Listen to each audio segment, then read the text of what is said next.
Your Creative Push, episode 156. If you spend all your day thinking about what you're going to draw and you practice and practice and practice, it doesn't seem like work, it seems like fun.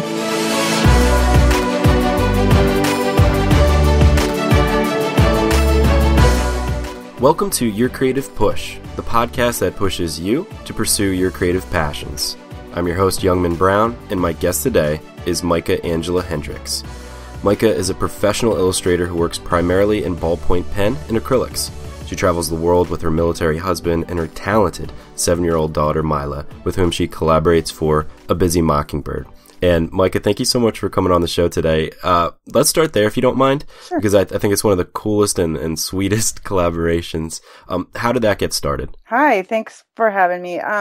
Well, it happened sort of by accident. When I first had my daughter, your whole life is pretty much devoted to your kid when they're first born. And so for a long time, my art was kind of put on hold and pretty much everything I did was focused on her. And then, as she got a little bit older, she became interested in drawing and on her own. I didn't even, we did projects, but I didn't really say, sit and draw with me, So Right. one day I thought, well, maybe I could get my own sketchbook out again and start drawing again while she was busy. So I kind of stuck my sketchbook out and she came over and said, "Hey, what are you doing?" Just instantly attracted to what I was doing. And I said, "Oh, I'm just drawing this face." And she said, "Can I draw a body for it?" And I said, "Oh, my first thought was, oh gosh, I'm working so hard on this drawing and it's nice and I don't want to mess it up." But I didn't want to tell her, no, you can't because, your drawings are kid drawings, So I said, well, okay. And I said, well, I'll just let it go. And she drew a little dinosaur body on it. And I thought, oh, that's kind of cool. So I didn't really know what we were doing at first, but it sort of just developed like that. And she had fun doing it. So I started flipping through my sketchbook and, she'd start adding on to more and more things. And it became a process. Every day she'd ask me if I have any heads to draw on. So now we do that from time to time still. And that's pretty much how the process goes then. It's like you draw the head and just let her kind of, she kind of like sketches around it and then you kind of finish it off. Is that right? And as it's developed, she's a little bit older now. So as it's developed, she's sort of developed her own style. She doesn't want to just add on to my drawings. She likes to tell a story with her artwork. I don't know if you've ever seen kids draw. They tell a story while they draw. They talk about, this guy's going to go over here and then this guy's going to shoot this guy or whatever, and maybe he's climbing over here. So I just kind of sometimes just draw a starter piece and see if she'll add on to it. And I ask her for her input now instead of just saying, here's a head to draw the body on. She works with me and she kind of tells her own story with it. And they don't always turn out great, but sometimes we get some good ones in there. And it's more about the process, really. And spending time with her and encouraging her. Absolutely. And well, for a viewer, for somebody looking at it, it just immediately puts a smile on your face, It's just like I said, so sweet to see. It's so nice. Yeah, it was something that was sort of surprising for me. But like I said, I was so strict with myself and so rigid that she, her drawing on my sketchbook, just was sort of an opener for me. It sort of let things open and I didn't take as much control over it. And it was sort of about the process instead of the end result. And it made me smile. So I liked seeing what she came up with. And have you seen her kind of develop, like her style develop and her talent develop as you go on? Oh yeah, it's so cool to see her. I can tell since I'm with her every day where she gets a certain, design style. Like she'll draw things behind things and, whereas she used to not, and little things like from the beginnings of learning to draw that you see them develop and you're like, wow, that's pretty cool to see from, early ages. You probably don't remember maybe the first time you drew something in perspective, but, it's neat to see that through her. So I kind of get to see that firsthand. Right. Like relive it almost. Yeah. That's so cool. And what has that done for your relationship? Because like I've seen that, like on your Instagram, like you guys do so many cool things together, like dressing up, and also you do this thing where you illustrate over like imaginary friends over pictures of her, which is so cool to see too. So like, what has it kind of done for the two of your relationship? Well, a lot of the times we kind of do our own things sometimes. She actually has gotten really into like paper sculpture. We go through construction paper and tape, and she builds these 3-dimensional animals and dragons and things. So she kind of does her own thing. But when we do something together, it's like we both have input on it. And I sort of let her have creative control a lot of the time. And that's a strange position for a mother and a daughter to be in, to sort of be on equal ground. But I'm confident enough that I can hop back into my parent role if I need to, instead of just she doesn't just take over and, shove me around. But I like to let her have control. I mean, it's sort of, I think, prepares her for when she's older, being able to have the confidence to say, I know what I'm doing or something, my ideas are valid, So, absolutely. So yeah, we work together on ideas, and she's helped me by inspiring me a lot of the time. If I'm stuck on something, she actually comes up with some pretty intuitive things. One time I'd said I was having a drawing block, and she said, "You know what? I think you're looking too much at other people's artwork." And I said, "Oh my gosh, I think you're right." Genius. I don't know if you've ever done that, where you've looked so much at other people's artwork that you start to get discouraged, or you start to expect that artwork to come out of your hands, and when it doesn't, you get discouraged. So, stepping away from it sometimes is necessary, and you forget that until your 7-year-old daughter reminds you of that. Yeah, a lot of the people that I've interviewed have said the same thing. It's like stewing in this, like, you get inspiration. There's like a line, you get inspiration from the people that you love, but at the same time, you start to get really discouraged. You start to be like, wow, I am never going to reach that point, which is actually a good thing, because you should just be kind of taking little pieces of inspiration and not trying to completely emulate the other people. But yeah, she is right. Exactly. And when I did that, I thought, okay, what is my voice? And so I got a sketchbook that I hadn't touched in a while, and I didn't use it. I didn't look at anything. I usually scroll through Instagram from top to bottom, and this time I just kind of let it go and didn't look at it for a day or two. And, not a day or two, I have to admit, but some time, I'm a little Instagram crazy, but I did say, okay, what do I want to say here? What's in my head without, anyone else's input? And that's kind of what I need sometimes.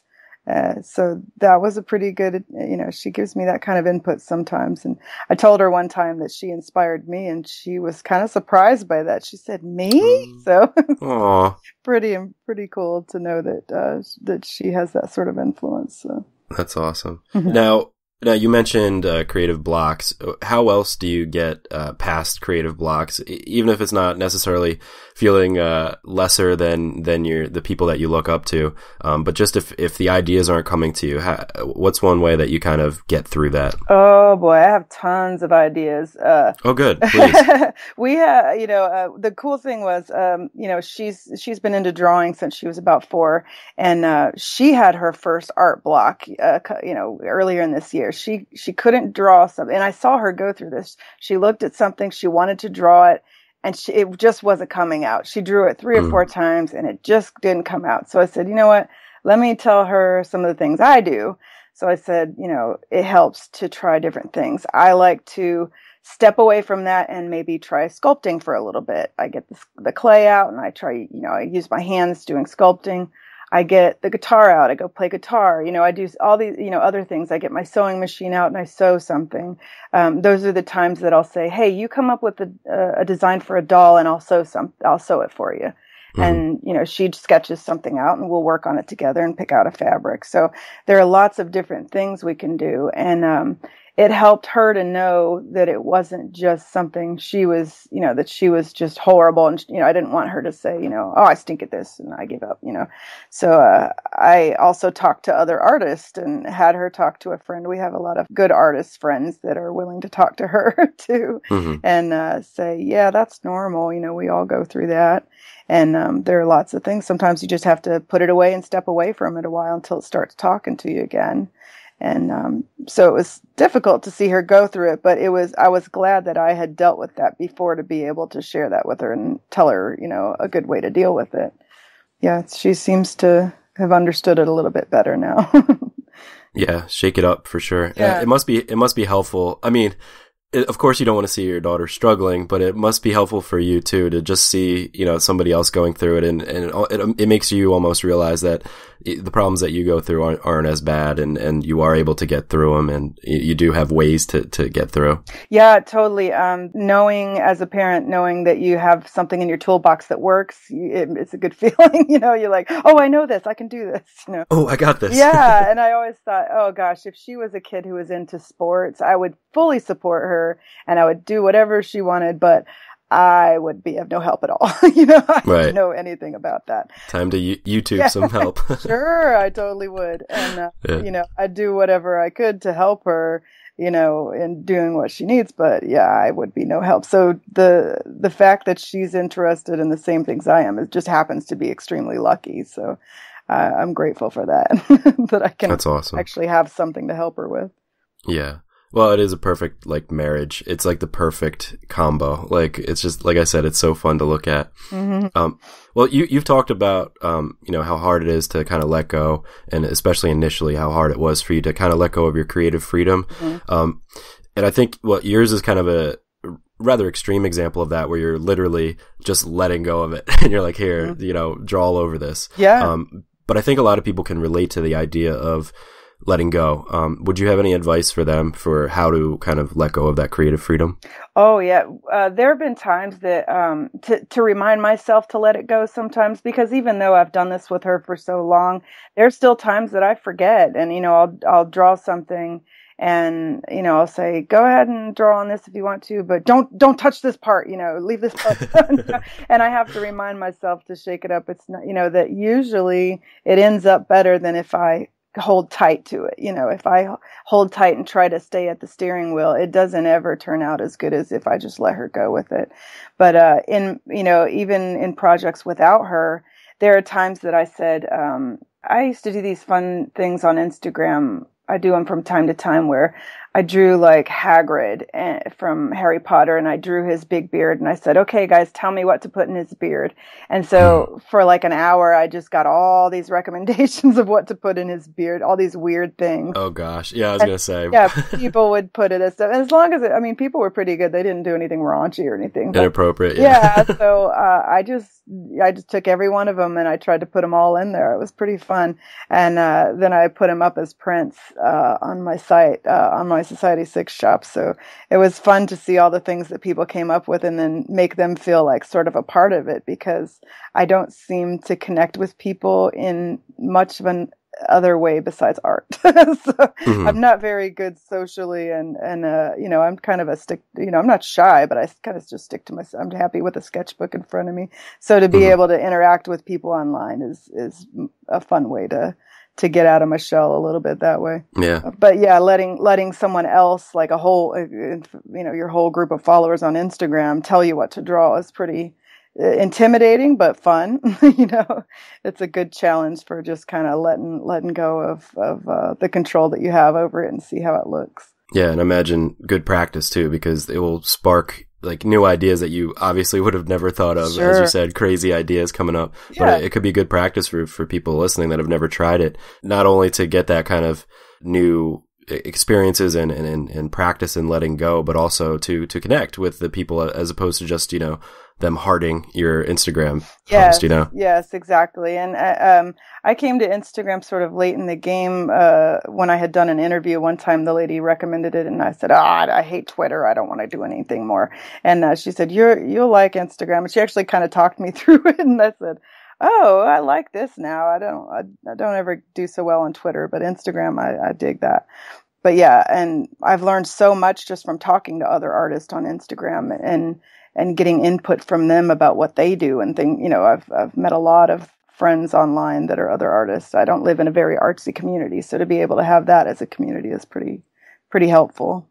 Yeah, I didn't get on Instagram until the podcast either, because I didn't really have a reason to, but it's just a bunch of sweethearts in comparison to like Facebook and Twitter. I guess just because it's like much more creative people or people who want to share their lives, you know? So for whatever reason, it's just a bunch of sweethearts, and I love it. And it seems mostly people really want to teach other people or help other people learn. And instead of guarding something that you are fond of, you know, being able to share that information with someone else and trust that they're not going to, you know, mess it up in any way, and they can actually grow from it and learn from it is very helpful.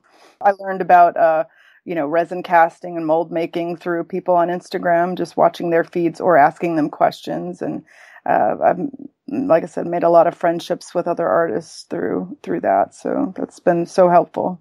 Yeah, and also I love when people post works in progress too. Like they're not afraid to put something before the finished, you know, quote finished masterpiece or the finished product when they put up those just like works in progress. I think it can be really inspirational and probably helpful for them too to kind of see what people are digging. Yeah, I agree. I think a lot of the time people, as younger artists, especially when they go online and see what people are doing, they assume that it's, you know, boom, it's a final product. They don't see the trash pile of, you know, crumpled up pieces of paper that maybe didn't work, or scribbled out sketches that started and didn't work right.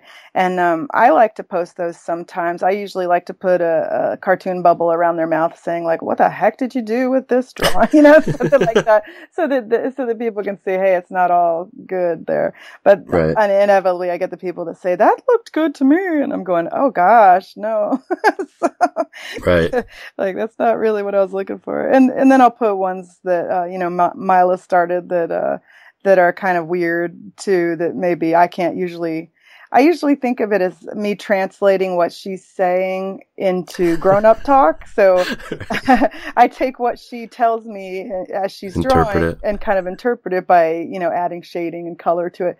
And sometimes she'll tell me, this is supposed to be a white fox, so make sure you color him white. And other times she'll just tell me to do, you know, I do whatever. But then it makes a little bit more sense to people that are looking at it. But I like to post the ones that don't make any sense too, because those are kind of funny. People are like, I love it. Okay.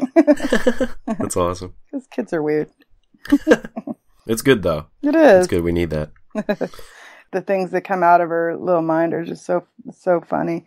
It's fun to be able to walk through that, and you know, sometimes you're like, what on earth are you talking about? But kid creativity is pretty much untapped creative resource.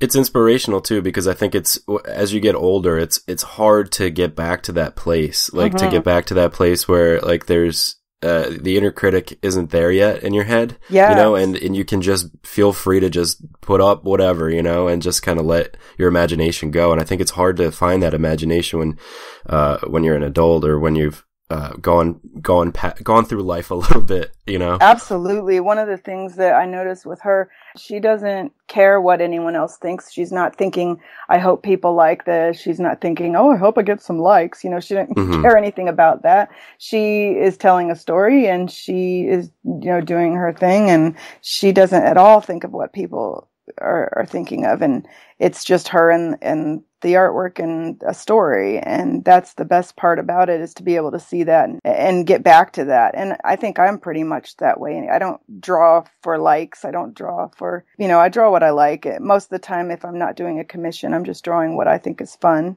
And you know, that's why I call everything a doodle, because I don't really consider it, you know, a final masterpiece or anything. And I take it with fun. It's supposed to be fun. So. Well, congratulations to you, because I think that's a really tough thing for a lot of people, especially when they start to get somewhat of a following. Just having that audience in mind, it's hard to take them out of your mind while you're in the creative process. And like she does, and like you do, just being able to just be you and yourself, just having fun and just doing whatever comes kind of from your imagination. Have you ever experienced that, like when you started to get a following or anything like that? No, not really.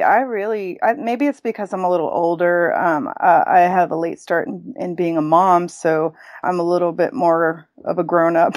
Right. So I kind of am late to the, you know, social media game, and I don't really care. I have a friend who was, oh no, I posted something and I don't think people liked it, and I think I got 3 unfollows, and I'm going, who cares? They don't want to look at your artwork anyway. So who cares? I'm drawing what I like. And if you don't like it, there's a little button up there that says unfollow. I don't care. Right. I don't think I've ever really worried about that. And again, I learned that from, my own self, but mostly, same as her, I remind myself of it. Of her, there's sometimes things don't get certain they don't get liked as much, and I go, oh, that's strange, but I don't care. It doesn't really affect the way I do anything. Right. It's curious what people like. I'll get surprised by something that people like, but it doesn't really affect the way that I do anything, I don't think. Not in a major way. Yeah, I think in this social media age, people get caught up in those metrics. Like they're obsessed with numbers, how many people are following, how many people liked. But the real metric should be how much like satisfaction and the actual act of doing it, brings you. Yeah, I think a lot of the times people are worried about the ups and downs of it, or like you say, if they get a big following. And I'm always surprised that people are following. But then I get a bit, I guess, protective if someone comments negatively, because, I think there are times I don't get too many negative comments, but when I do, I get a little defensive sometimes, because I shouldn't really pay attention to what they say. But I'm like, you know what? This is my stuff. I'm letting you in on what I'm doing. I'm not doing it to get your approval. So, I don't see the point, Yeah. And I have a tendency to make a comment back. I think just to remind people that I'm a real person, there's a real person on the other side. And my husband always laughs at me, why are you even answering that person?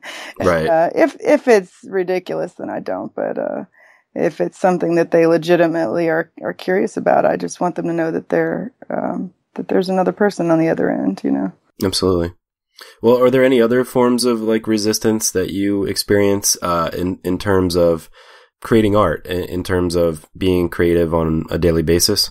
Well, there are times that I just, like, I think I have a sketchbook I keep multiple sketchbooks, but I have a sketchbook right now that has several bad starts in it. And I'll know, it's kind of like you get a dry spell. You get this time where everything comes out like crap. And you're going, what's going on here? And you try and try and try.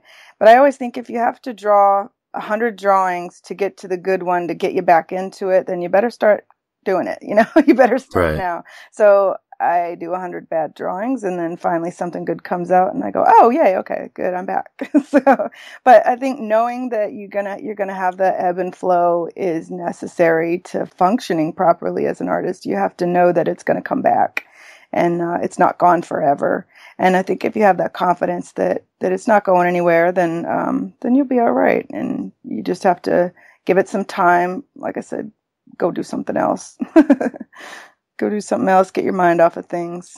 Right. It's not going to be a just upward trend of just productivity and, just like the best thing that you ever created. It's not like every next drawing is going to be better than the one before. Right. And to expect that, and to, like you said, like, I guess be patient with yourself, and to, like you said, 100 bad drawings to get to the good one. You just have to put in the time. You just have to put in the work to get to that good spot. Right. And again, like you said, with posting the mistakes, I think that's another part of that, showing that block to let people know that happens, that does happen. And especially if you're, I don't constantly think of my Instagram feed as a learning, I'm no teacher, I like to share, but I'm not, I'm nobody to sit and give a lesson to everybody, but I think sometimes maybe it's helpful I try to remind myself to give people, input on what I do. Maybe that will help them. But, part of it is posting those bad drawings sometimes and showing, that it doesn't all turn out perfectly, and showing that sometimes you don't have a good day, and getting through those by drawing a bunch of, cruddy things is necessary. I like now that we have those Instagram stories that I've seen people that I mostly follow artists, post a lot of their in-progress shots up there, all the different stages of it, because that's pretty important to see. Yeah, it's so important and so helpful. And I wish more people did that, but I guess if too many people posted too many steps of their progress, we would get lost in Instagram and never get anything done. Yes. And I guess with that in mind, do you have a formula for balancing your time? It's pretty tricky, especially with a kid. Your time is mostly taken up with them during the day. We have regular day stuff, school things and Girl Scouts and, all that kind of stuff. When she gets home from school, we maybe do something together, and then very little at night. I have a couple of hours at night before I'm just tired and I crash. I'm more of a night owl, but so if I have commissions and things, that's when I have the time to do it, a few hours at night. Unless we have a long weekend where we don't have anything going on, then I'll paint most of the weekend. But yeah, if we have something family related, it's hard to balance family and life and school and kid and then your own personal things, because I think a lot of the comments I got when we first started drawing together was, new mothers didn't understand how they were going to ever be able to make art again if their whole life was devoted to taking care of this little person, and I would try to tell people that part doesn't last forever. You have a very short time when they're, wiggly and don't have anything else to do, they don't have any other way to move around. Then it gets better. Like now she has her own little projects that she does and she's not so dependent on me. Yeah, absolutely. Everything changes. Mm-hmm. And yeah, we've had a lot of mothers on the show that have had some good advice, so I appreciate that. Yeah, it no matter what it is, life isn't permanently the way that it is now. So like if you're going through a difficult time-wise, and where you're not able to find the time and you're like, when am I ever going to find the time? It's just like, just get through it, whatever the thing that's holding you back from being creative, and try to make it work in, but eventually you'll find the time. Right. And being patient with yourself again is so important. I have trouble with that because I feel lazy if I'm watching TV. If I watch TV, I have a sketchbook in front of me almost always. I never, my husband jokes that I don't watch movies, I listen to them because I never look at the screen. I've learned sort of when to look up for the important parts, but I'm usually multitasking. He calls me a shark because I think he said sharks don't ever hold still. And that's the same. I constantly have something going on. That's why I called my blog Busy Mockingbird. There's a quote in a Tom Robbins book about mockingbirds being the artist of the natural world. Like they can take songs and from different songbirds, and they have their own song, but they take other songs and sounds and mix them together to make their own unique sound that has nothing to do with their own sound for no other reason than just that it's fun. And so I started out with that as my name, and then I put busy on top of it because I don't think I've ever said that I was bored. I don't think I've ever been bored since I was a teenager. I constantly have some project going on, and I have tons of things that I'm interested in that there aren't just enough hours in the day to do. There's so many things I would like to learn and try and do, and projects I'd like to try and just don't have enough time to do. So yeah, just letting yourself know that sometimes, even if you are busy and you have a ton of projects, sometimes it's okay to sit on the couch and watch a show with no sketchbook. You could do that. It's okay.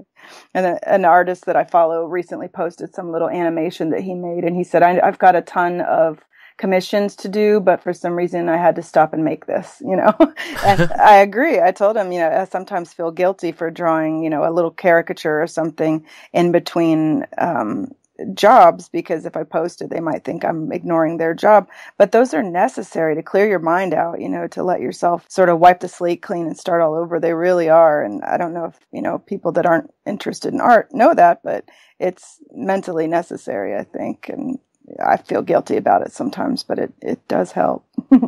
Yeah, absolutely. Well, a couple things here. The mockingbird, I love that analogy because that is what, like, kind of what we were talking about before, getting inspiration from the people that you love and kind of stealing a little bit of their song, but incorporating it into your own, and not getting too upset that you're not going to be able to emulate their song perfectly, I think that's a really cool analogy. Also, the watching movies.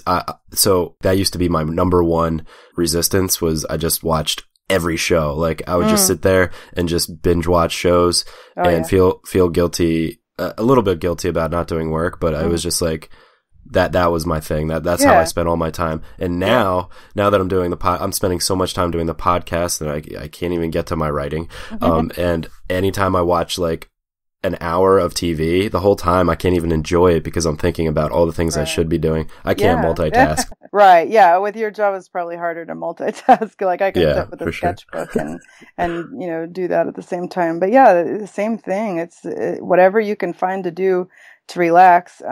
My husband, he's in the military. He just got back from a 9-month deployment. He's been deployed to Afghanistan twice and been on a couple of other, kind of cruddy missions before. But this last deployment he was on, he went to Latvia in Europe and different parts of Europe. And he spent the whole time, he's a pilot. He spent the whole time doing flights in overseas.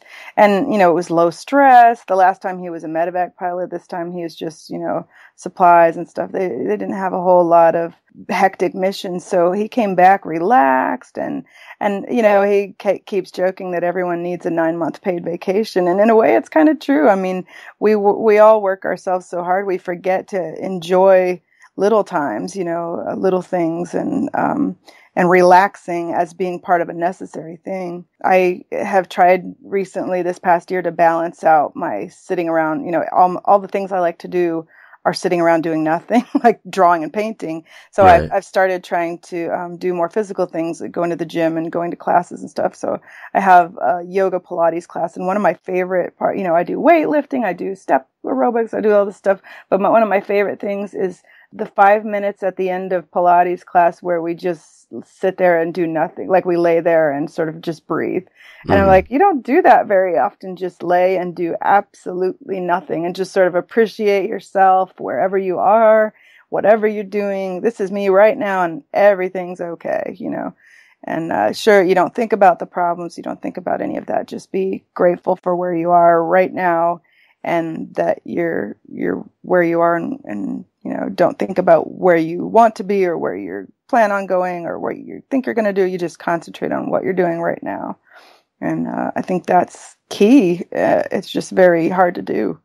Yeah, it's so tough, especially for all the busy mockingbirds out there, right? Where your mind is just always constantly thinking about, I got to do this, and I got to do this, and I got to do this. Yeah. To take just 5 minutes, whether you do a Pilates or yoga session first, just finding just 5 minutes for yourself to just be a human being, like alive on this earth, and just like you said, appreciative, but not thinking about all the stuff that you got to do later. You have all your life to think about all that stuff. So just taking that time out is so important. Right. And one of the good ways to do that, especially if you have a kid, is to sort of let them take a minute to show you around. Like one of my favorite things to do with my daughter is we call it going on an adventure, and we just we'll get a stick or a rock or something, and we'll just go walk around outside and see whatever I'll go wherever she wants to go. You don't have a plan. You don't check your phone. You're not walking around, thinking about what you have to do next. You just go on her schedule.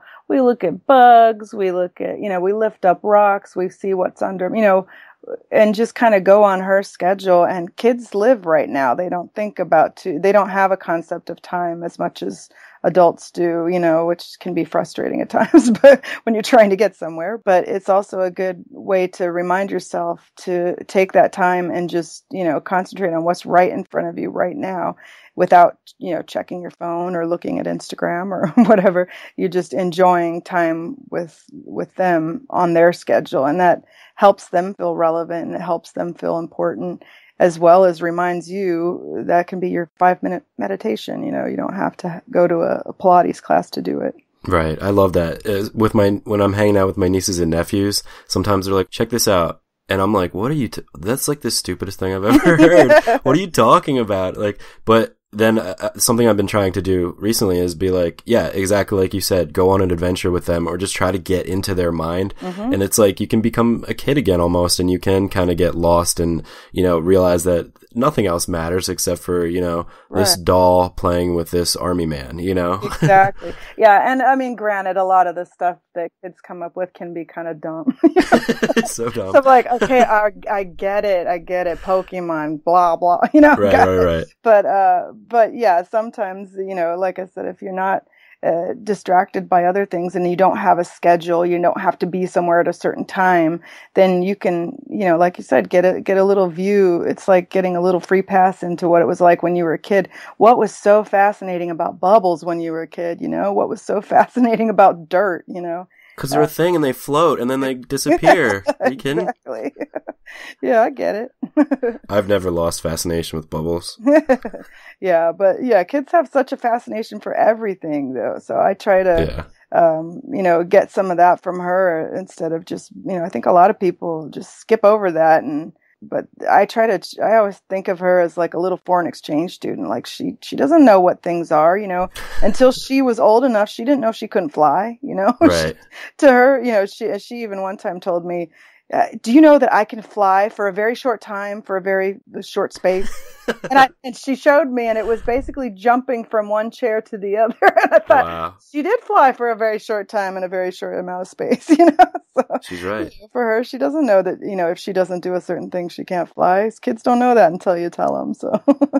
Well, that's why I think it's like an important bridge between, adulthood and childhood, and that kind of imaginative, anything's possible. Yes, I can fly within the confines of, my, what I know about the world. And that's why I love what you do. And I love the collaboration. And actually, before we let you go, can you tell us about your book? Oh yeah. When we were drawing, for a while I would post everything online, and I would come up with these funny little sayings for them, and when I'd post something, I'd come up with a funny little saying to sort of explain what it was, and also just kind of, keep it lighthearted and not so serious. And for a while, we had some interest in the book, or in a book. So like Random House contacted us, but they just couldn't figure out what to do with us. So they said, well, maybe we could make a story out of it. And, we couldn't figure out how to make a story. Is a mom telling the story? Is a kid telling, okay, maybe we can do it this way. That they just couldn't come up with something to do with us. It was just kind of too weird. They had meetings on it and discussed it, and they just couldn't figure out what to do. So, I said, I think maybe I'll just try it myself. So I ran a Kickstarter, and we had a lot of interest. And in a very short time, we got enough money to print a really cool book. And I told the story of what we did and how it affected us, and then the story of letting go of control of what you have, and also told the process of how we do it. And then the rest of it is just a big collection of all the different things. And then at the end, we have a section of how the things around them influence kids. Kids are influenced by the things that they see and the things that they do. And if she maybe went to the circus one day, the next few days, her drawings will be of elephants and things, And so you can have such a big influence on them in the same way that they can have a big influence on you. So yeah, I made it sort of just a collection. And the fun part is in between, we put little pages of like little heads that people can draw on, or people, I wanted the pages to be thick enough that people could draw on it. Nobody will. Nobody seems to want to do it. But I've heard a lot of people say, I'm not drawing in the book. And that's part of the fun of it. That's what I say in the end, let it go. So, a couple people tried it, but most people said, I'm not drawing in the book. So, but yeah, I think it's one of my things I'm most proud of, because it's such a good collection of memories for me and lessons that I learned that I think other people would, enjoy and get a kick out of. And that's still available for other people to get? Yep, I have a link up on my blog, which is busymockingbird.com, and also there's a buy the book link, and that one goes straight to a warehouse, so you can buy the book from there. Or if on my Etsy shop, I have an Etsy shop, Busy Mockingbird, and that one I can sign copies because I have them here, so I can sign them and draw on them or whatever. Okay, cool. So. Awesome. And we'll have all that linked up at the show notes page. Okay. Before we let you go, it's time for the final push. And this is where I ask you to reach through the microphone and grab the shoulder of somebody that you've already really inspired today, and just give them your best words of advice and really push them to pursue their creative passions. Okay. I'd say if you have the drive to do it, if you have the drive to want to get better and want to improve, if you spend all your day thinking about what you're going to draw and you practice and practice and practice, it doesn't seem like work. It seems like fun. And if you enjoy doing something, you'll get better at it in time. You just have to keep trying and keep learning, and you're never, ever, ever stop learning. There's no one alive that has known everything about everything. So there's always more to learn. Keep learning and keep doing it, and make sure that it remains a fun part of your life, for sure. Exactly. Yeah. Never lose the fun side of it, because it's not that serious. Yes, exactly. Mica, thank you so much for coming on the show today. I really appreciate it. Thank you. I'm glad. And you can find Mica on Instagram. She is Busy Mockingbird. And also, again, busymockingbird.com, where she'll have links to all of her social medias as well as how to get her book. Mica, thank you again. All right. Thank you so much. Take care. Oh, I love this podcast. Thank you to Mica for coming on the show.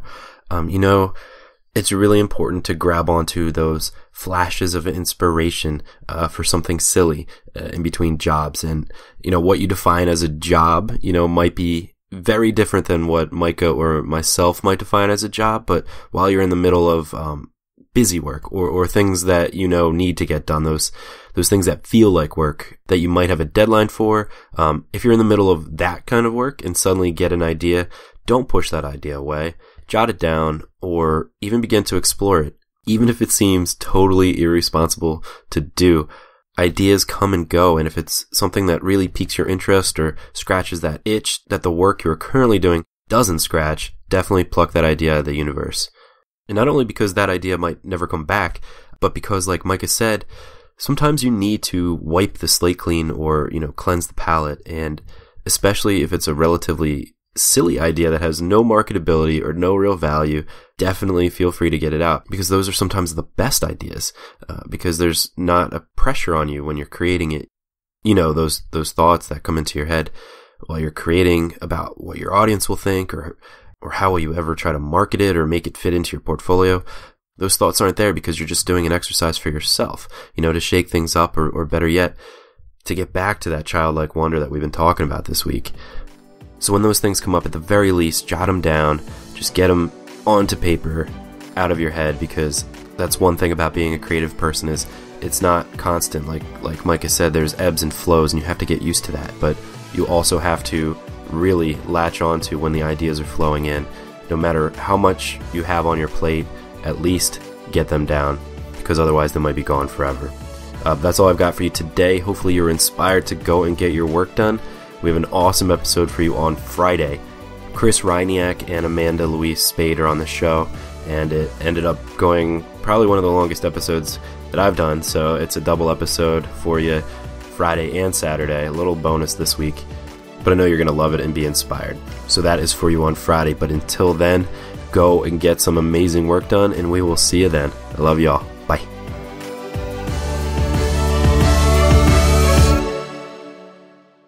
Never miss a push. Head to yourcreativepush.com/subscribe to find the easiest way for you to subscribe to the podcast.